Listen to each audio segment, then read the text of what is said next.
नमस्कार दोस्तों, आज हम अपने वीडियो के माध्यम से आपको बताने जा रहे हैं धन हानि से बचने के लिए भूल से भी ना करें इन 5 चीजों का दान। हिंदू धर्म में दान देना बहुत ही महत्वपूर्ण माना गया है, मगर हर वस्तु का दान नहीं दिया जा सकता। इतना ही नहीं, वास्तु के अनुसार ऐसी कई वस्तुएं हैं जो न तो उधार दी जा सकती है और न ही ली जा सकती है। आज हम अपने वीडियो के माध्यम से जानेंगे कि शास्त्रों में किन चीजों को दान करना गलत माना गया है। साथ ही आज हम जानेंगे कि वह कौन सी वस्तुएं जिन्हें उधार नहीं देना चाहिए। प्यारे दोस्तों, पंडितों के मतानुसार दान करने के पीछे विभिन्न धार्मिक उद्देश्य छुपे होते हैं, मगर सही वस्तु ही दान करनी चाहिए, तभी आपको उसका फल प्राप्त होगा। वास्तुशास्त्र में कई चीज़ों के लेन देन को भी गलत माना गया है। खास तौर पर कुछ वस्तुएं ऐसी होती है जिनके लेने देने से आपको धन की हानि हो सकती है। तो चलिए जानते हैं कि कौन सी है वो वस्तुएं जिनका दान और उधार देना आपके लिए हमेशा के लिए नुकसानदायक साबित हो सकता है। नमक।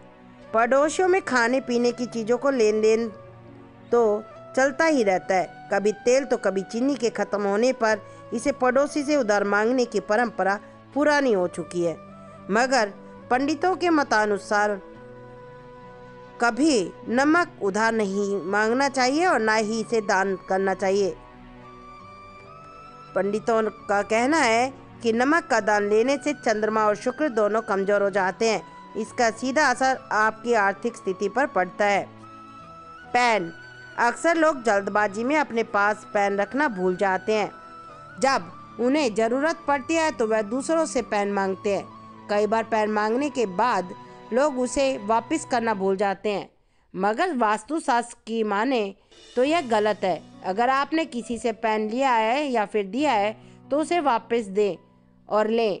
दरअसल शास्त्रों के अनुसार यमलोक में चित्रगुप्त ही सभी के अच्छे बुरे कर्मों का लेखा जोखा रखते हैं।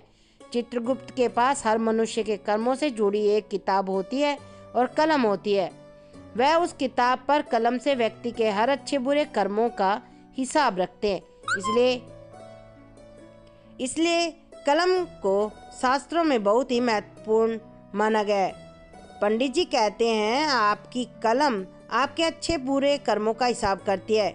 इसे किसी और को भूल से भी दान नहीं करना चाहिए, न ही किसी और की कलम को अपने पास रखना चाहिए। ऐसा करने से आपके भाग्य में जो भी अच्छा बुरा लिखा है वह किसी और को प्राप्त हो जाता है, या फिर आपका लिखा हुआ किसी और को प्राप्त होता है। कंघा। बालों के साज श्रृंगार का सामान और कंघा कभी किसी से ना तो शेयर करना चाहिए, न ही किसी को उधार देना चाहिए। ऐसा करने से आपकी किस्मत पर असर पड़ता है। प्यारे दोस्तों, पंडितों के मतानुसार बालों को संवारने वाली कंघी का दान या फिर किसी को उधार देने से आप अपनी किस्मत भी उन्हें दान कर देते हैं। किसी से कंघी उधार ले भी नहीं, क्योंकि कंघी के साथ उस व्यक्ति की किस्मत में लिखा हुआ अच्छा बुरा भी आपके साथ आ जाता है। घड़ी। घड़ी को भी वास्तुशास्त्र में बहुत महत्व दिया गया है। घड़ी को व्यक्ति के अच्छे और बुरे वक्त से जोड़ा जाता है। पंडितों के मतानुसार कभी भी जो घड़ी आप इस्तेमाल कर रहे हैं वह किसी को पहनने को ना दे और न ही आप किसी और से घड़ी पहनने के लिए ले। यदि आप ऐसा करते हैं तो इसका सीधा असर आपकी प्रोफेशनल लाइफ पर पड़ता है। झाड़ू। वास्तुशास्त्र में झाड़ू को बहुत ही महत्वपूर्ण बताया गया है। झाड़ू में धन की देवी माँ लक्ष्मी का वास होता है। पंडित जी के मतानुसार वास्तुशास्त्र में झाड़ू से जुड़े कई नियम कायदे बताए गए हैं। इतना ही नहीं, वास्तु के हिसाब से झाड़ू न तो किसी को दान करनी चाहिए, न किसी का आपको उधार लेनी चाहिए। ऐसा करने से देवी लक्ष्मी रुष्ट हो जाती है और आपको आर्थिक परेशानियों का सामना करना पड़ता है। अगर धन हानि से बचना चाहते हैं तो भूल से भी हमारे द्वारा बताई गई इन चीज़ों का दान ना करें और ना ही इन्हें लें। वास्तु और धर्म से जुड़ी और भी रोचक बातों को जानने के लिए आप हमें कमेंट बॉक्स में कमेंट अवश्य करें।